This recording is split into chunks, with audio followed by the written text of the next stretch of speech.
Welcome back to the deep dive. Today we're taking a step back. We're deliberately moving away from the day-to-day political noise, Yeah. away from the personalities and the election cycles. Instead, we're going to look at the bedrock, the fundamental architecture of it all. The rules of the game, Exactly, the rules of the game. We're talking about the Constitution. which is so essential. I mean, before you can even begin to analyze what a prime minister does or debate a new law, you have to understand the document that creates those roles in the first place. Right. Where does their power even come from? Precisely. And for this, our main source material gives us just a fantastic lens by looking at the working and the creation of the Indian Constitution. So our mission today, for you listening, is all about clarity. We want you to walk away from this with a real structured understanding of what a constitution actually does. What are its core jobs for society? How does it try to spread out power so no one person gets too much? And maybe the biggest question of all, what's that special ingredient that turns a piece of paper into a document with real binding authority? That's the million-dollar question. And it really leads us to the central dilemma that you should keep in your mind throughout this whole deep dive. Okay. If we all agree we need rules to survive, what stops the rule makers from becoming tyrants? I mean, what prevents the government from using the very power we give it to, well, to oppress us? The classic problem of liberty versus power. Exactly. All right, let's dive into that. We can start by unpacking the 4 essential jobs or functions that any effective constitution has to perform. First up, the most basic one of all, coordination and assurance. The source material we're using kicks off with a really great thought experiment to frame this. It asks you to imagine a huge, incredibly diverse society. Think India in 1947, or really any large country today. You've got people with different religions, different languages, they have completely different jobs, different levels of wealth. And different ideas about what's right and wrong.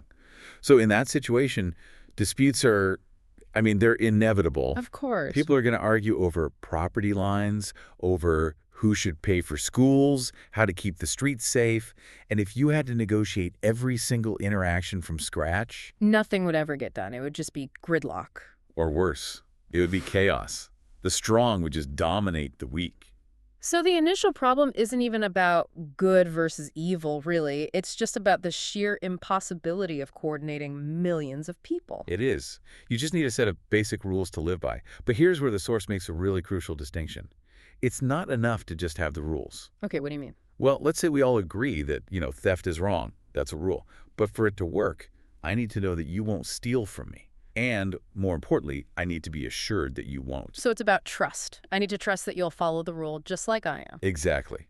And that trust, that assurance, comes from one thing: legal enforceability. So there have to be consequences. There have to be real, predictable consequences.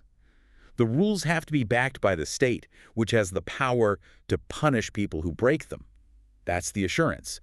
The knowledge that if I play by the rules, the system will hold you accountable if you don't. It transforms a suggestion into a law. Perfectly put. And that is the first, most fundamental function of a constitution. It provides a set of basic, legally enforceable rules that allow for, let's call it, minimal coordination among everyone in society. Without that, you don't really have a society at all. You just have a collection of individuals. Correct. And you can't build anything on that foundation. Okay, so function 1 gives us a basic state of peace. We have rules, they're enforced.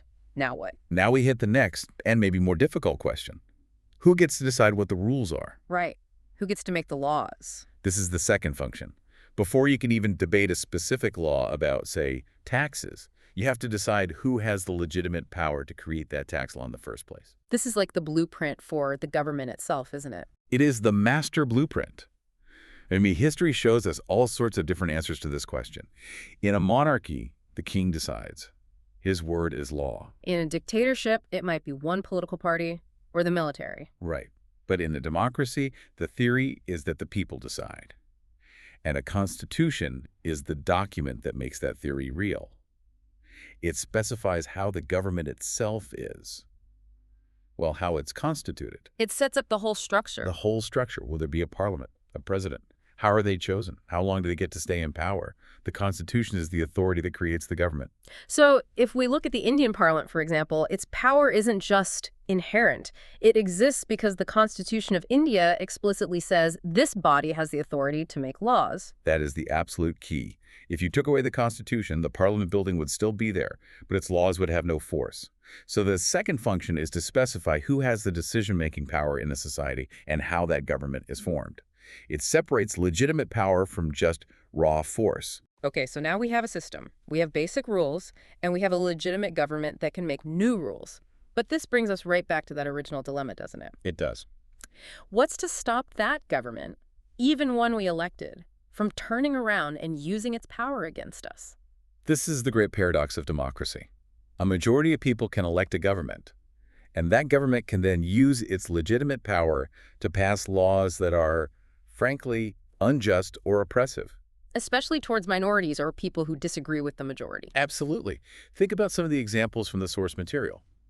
Imagine a government, legally elected, that passes a law banning a certain religion. Or a law that says everyone has to wear a certain type of clothing. Or, and this is maybe the scariest one, a law that allows the police to arrest people without any reason, without a trial. That's tyranny, even if a majority of people voted for it. So how does the Constitution prevent that? What's the mechanism? The mechanism is the third function, setting clear fundamental limits on what the government can do. And the main tool for this is what we call fundamental rights. These are the lines in the sand. They are lines of the sand. Think of them as constitutional shields that protect the individual citizen. They create a sphere of personal liberty that the government is not allowed to enter. So things like freedom of speech or freedom of religion, the Constitution isn't giving us those rights? No, that's a very important point. The Constitution is recognizing that those rights are inherent, and it is explicitly forbidding the government from violating them. It's a command. You shall not trespass here. No matter how popular a law might be. No matter how popular. These rights act as a check on the power of the majority.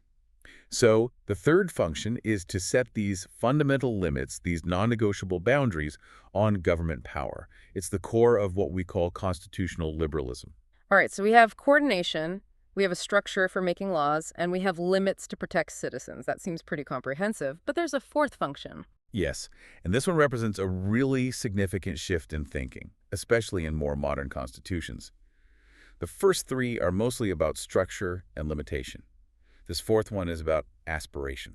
Aspiration? What does that mean? Are we moving from a government that just prevents bad things to one that is supposed to actively do good things? That's the perfect way to put it. Yeah. Older constitutions were often purely negative documents. They said what the government couldn't do. Thou shalt not restrict speech. Thou shalt not establish a state religion. Okay. But if you have a society with deep structural inequalities, think about the caste system in India or the legacy of apartheid in South Africa. Simply telling the government not to discriminate isn't enough. Right, because that doesn't fix the damage that's already been done for centuries. It doesn't build schools for communities that were denied them. Exactly. For that, the government needs positive power. It needs an enabling framework. The Constitution has to empower the government to take active steps to create a just society. So it's not enough to just say untouchability is illegal. The Constitution also has to give the government the power to, say, implement affirmative action policies to correct that historical injustice. Precisely. It needs the power to actively create conditions for equality. This is the fourth function. And in the Indian context, where do we see this enabling power written down? It's primarily located in two key areas. One is within the fundamental rights themselves, but the other, and this is unique, is in a section called the Directive Principles of State Policy, or DPSP. Okay, I've heard of those. Yeah. How are they different from fundamental rights? I know there's a key distinction. The key distinction is enforceability. If the government violates one of your fundamental rights, you can take them to court and a judge can strike down the law. Right. The DPST are different. They're aspirational. They're not directly enforceable in a court of law.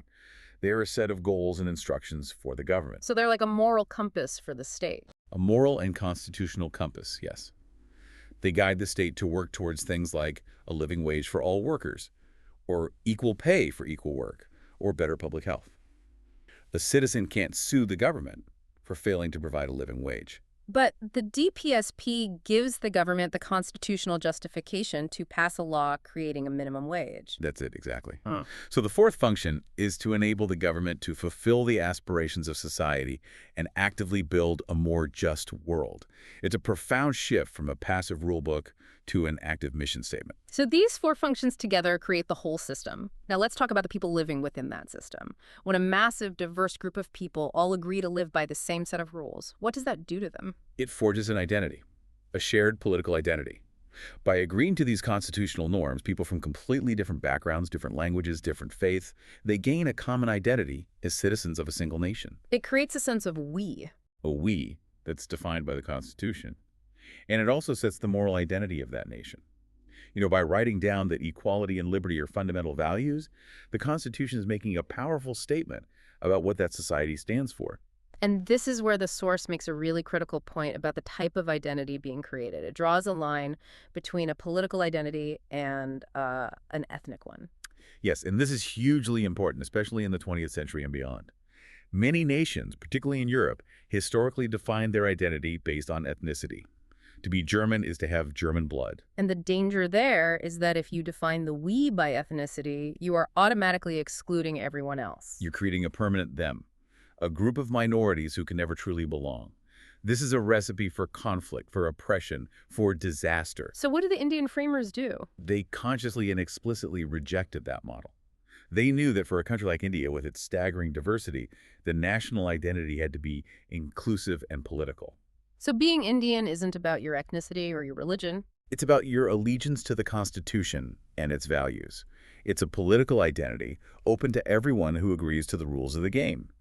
This inclusive model is maybe one of the single greatest achievements of the document.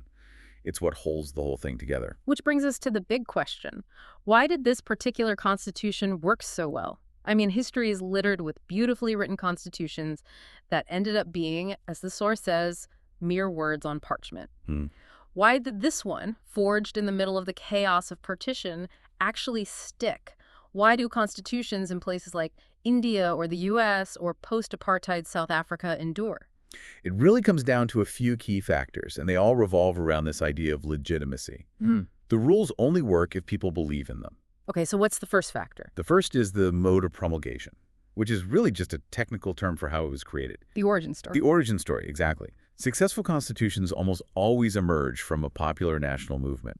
They have a kind of moral authority baked in from the start. But critics point out that the Indian Constituent Assembly wasn't directly elected by the people. So how did it get that legitimacy?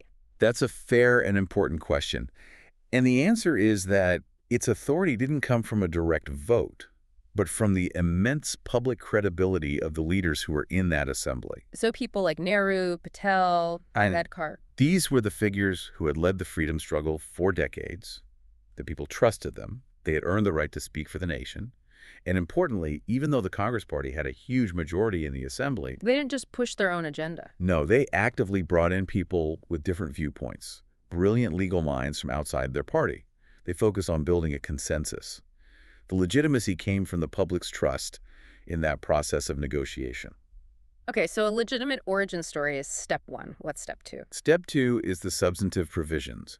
The content itself has to be fair, Meaning meaning the Constitution has to give every single group in society a reason to go along with it. If the document is written in a way that permanently oppresses a minority group, then that group has no reason to respect the Constitution. They'll eventually reject it. and that leads to instability, rebellion, and failure. So a successful Constitution has to convince everyone that it provides a framework for basic justice. It has to be a document that even the losers of a political debate can live with. It has to feel like a fair deal for everyone. At its core, yes. And the Indian Constitution, with its strong fundamental rights and its commitment to universal suffrage, managed to do that. It offered a path to justice through law, not through violence. And the third piece of the puzzle, Balanced institutional design. This is the engineering of it. the nuts and bolts. The nuts and bolts. Yeah. A good constitution makes sure that no single person or institution can get a monopoly on power. It deliberately fragments power. This is the idea of checks and balances. Exactly. You spread power out. In India, you have the legislature that makes laws, the executive that implements them, and the judiciary that interprets them. they all check each other. And the source also mentions independent bodies like the Election Commission. Crucial. You need an independent referee to run fair elections, someone who isn't controlled by the party in power. This design creates friction on purpose. If one branch tries to overstep its authority, The others are there to push back. right. And this is where the power of judicial review comes in, which is so important. So this is the idea that the Supreme Court, which is made up of unelected judges, can actually strike down a law passed by the parliament, which is elected by the people. That sounds undemocratic on the surface. It's a fascinating tension, isn't it? But it's the ultimate safeguard. The court isn't saying the law is a bad idea. It's saying the law is unconstitutional. It violates the fundamental rule book. It violates the fundamental rule book. The court is upholding the Constitution over the will of a temporary majority in Parliament. This prevents what's called the tyranny of the majority. That makes sense. And finally, on design, the source talks about balancing rigidity and flexibility. Yes, the living document idea. It's a tightrope walk. The Constitution has to be hard enough to change that it feels permanent and stable. You can't just throw out fundamental rights on a whim. But it can't be so rigid that it can't adapt to changing times. Correct. If it's too rigid, it'll eventually break under pressure. Yeah. The Indian Constitution solves this by having different procedures for amending different parts. Some things are easy to change, but the core features Are protected by a much higher barrier. exactly. It's designed to be stable, but not static. Okay, let's get into the actual making of this document. The body responsible was the Constituent Assembly. Can you give us a quick timeline? The speed seems incredible. It really is astonishing. So the Assembly first met on December 9th, 1946. This is even before partition was finalized. So the map wasn't even drawn yet. The map wasn't drawn. It then reassembled for divided India on August 14th, 1947, literally the day before independence. Wow. They worked for nearly 3 years. The Constitution was officially adopted on November 26, 1949, and then came into force on January 26, 1950. Which is now Republic Day. That's right. So how were the members of this assembly actually chosen? It wasn't a general election. No, it was an indirect election. The members were chosen by the people who were already sitting in the provincial legislative assemblies. The regional governments at the time. Yes. And the whole structure was based on something called the Cabinet Mission Plan. It was a complex formula designed to ensure that the assembly was broadly representative of the population. How did they do that? Well, seats were divided up roughly by population, about one representative per million people. And those seats were then distributed among three main groups, general, Muslim, and Sikh, to ensure religious minorities had a voice. And what about the princely states, the parts of India that weren't directly under British rule? Their representatives weren't elected. They were chosen through a process of consultation with the rulers of those states. And of course, partition changed everything. It changed everything. The assembly shrank from 389 members to 200 in 1999 after the territories that became Pakistan left. So, given that it was indirectly elected, how representative was it really? That's the key question. And what's remarkable is that despite the process, it was incredibly diverse. They made a specific effort to include people from all walks of life. For instance, there were 28 members from the scheduled castes. The historically oppressed, untouchable communities. Yes. Their voices were there from the very beginning, shaping the articles on equality and justice. And crucially, the assembly included brilliant people who were fierce critics of the Congress Party, like Dr. B.R. Ambedkar, Who ended up chairing the drafting committee. the most important committee of all. This willingness to include dissent gave the final document a moral authority it wouldn't have had otherwise. So the authority came from the leaders, but the source says the real authority came from the process itself, from the debates. It uses this term, public reason. What does that mean? Public reason is the idea that when you make an argument, you have to do it in a way that appeals to the common good of everyone, not just your own narrow self-interest. So a representative couldn't just stand up and say, my community wants this, so we should do it. No. They had to frame their argument in terms of the whole nation. They had to say, this policy is good for India because of X, Y, and Z. They had to give reasons that everyone, in theory, could accept. And they debated everything this way. Almost everything. The relationship between the central government and the states, the right to property, the power of the judiciary, these were all intensely debated using this principle of public reason. It sounds like an incredibly disciplined process. It was. And you saw these intellectual giants, Nehru, Patel, and Ambedkar, who disagreed profoundly on some issues, still working together, compromising, and ultimately trying to find the best solution for the country. That's what makes it a document of consensus, not just a political deal. But the source notes there was one major topic they didn't debate. Yes, and it's perhaps the most telling fact of all. Universal suffrage. The right for every single adult to vote. They passed it without any significant debate, just accepted it as a given. Why is that so incredible? Because you have to remember the context. At that time, many so-called advanced Western democracies had only just granted the vote to all their citizens. There were still debates about whether women or poor people were qualified to vote. And here's India, a brand new country with massive poverty and illiteracy. And they just said, of course, every citizen gets a voice. It was a radical act of faith in democracy. It shows that the core values were already decided. The debate wasn't if they should have a democracy, but what kind of democracy it should be. So where did all these ideas come from? I mean, they didn't invent this whole system from scratch in 1946. Not at all. A huge part of it was an inheritance. The core values of the Constitution, liberty, equality, self-rule, were forged over decades in the fire of the freedom struggle. The nationalist movement had already done the philosophical heavy lifting. To a large extent, yes. And this philosophy was formally written down in the Objectives Resolution in 1946. Nehru introduced it, and it basically laid out the moral vision for the Constitution. It was the guiding star for everything that followed. And we know they made some big structural choices early on, a parliamentary system and a federal system. Correct. But for the specific details, the mechanics of it all, they engaged in a process of very intelligent borrowing. Some people called it slavish imitation at the time. They did, but Ambedkar had a powerful rebuttal. He said there was no shame in borrowing good ideas. They were looking at the world's democratic experiments and picking and choosing the best parts that would work for India. Okay, let's break this down. What were some of the key features they borrowed, and from where? Let's start with the British. From the British, they took the main architecture of government, the parliamentary form, where the executive is drawn from and responsible to the legislature. And the election system. Yes, the first past-the-post system. The logic there was about stability.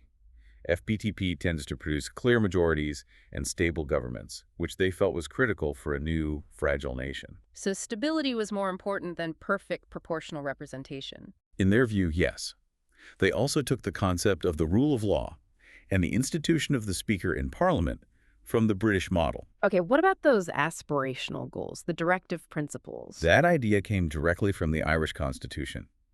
The Irish had used it to set social and economic goals for the state without making them immediately enforceable by courts, which gave the government flexibility. A very pragmatic choice. And the famous slogan of the French Revolution. Liberty, equality, and fraternity. Those core ideals were borrowed from the French Constitution and placed right at the heart of the Indian preamble. Now for the big one, limiting government power. The shields. For that, they turned to the United States. They borrow the concept of a list of guaranteed fundamental rights as a check on the state. And crucially, they borrow the power of judicial review. The power of the Supreme Court to strike down laws. The ultimate check. That was an American invention that they adapted for India. And finally, the federal structure. They looked to Canada, not the U.S. Why? A very deliberate strategic choice. The Canadian model creates what's called a quasi-federal system, which means it has a very strong central government. Unlike the U.S. system, which gives more power to the individual states. Exactly. The Indian framers were terrified of the country breaking apart. They had just lived through partition. They believed a strong center was absolutely essential to hold the nation together. A kind of constitutional glue. A very strong constitutional glue. Right. And to reinforce that, they also borrowed another Canadian idea, the vesting of residual powers. Which means? It means if there's any area of lawmaking that isn't specifically assigned to either the center or the states. Something new, like regulating the internet or AI. Precisely. The power to make laws on that subject automatically goes to the central government. It ensures the center always has the authority to deal with new national challenges. It was an incredibly thoughtful process of adaptation, not imitation. So as we wrap this up, it becomes so clear that the success of the Indian Constitution wasn't an accident. It was the result of incredibly careful design. It managed to be a rule book for coordination, a blueprint for power, a shield for the citizen, and a mission statement for the nation, all at the same time. It did. And if you tie it all together, you see that the rules stuck because of the way they were made and the structure they created. The checks and balances gave it strength, but its real moral authority came from that principle of public reason. The idea that it was a covenant that was argued into existence for the good of everyone, not just a deal imposed by the powerful. That's the heart of it. Yeah. And it leaves us with, I think, a really important final thought for you to take away. Okay. The whole authority of that constituent assembly rested on its members' ability to use public reason to argue for the good of the entire nation, not just their little corner of it. To rise above self-interest. Yes. So the question for you is this. When you watch political debates today, whether it's about a local issue in your town or a big national policy, listen to the kind of arguments being made. Are people arguing from a place of public reason? Are they trying to persuade everyone that this is for the common good? Or are the arguments really just about self-interest? About one group trying to get something at the expense of another? And what does that difference between public reason and pure self-interest tell you about the long-term health and the legitimacy of the political system you're watching? It's an essential question. We'll leave you with that. We'll see you next time on The Deep Dive.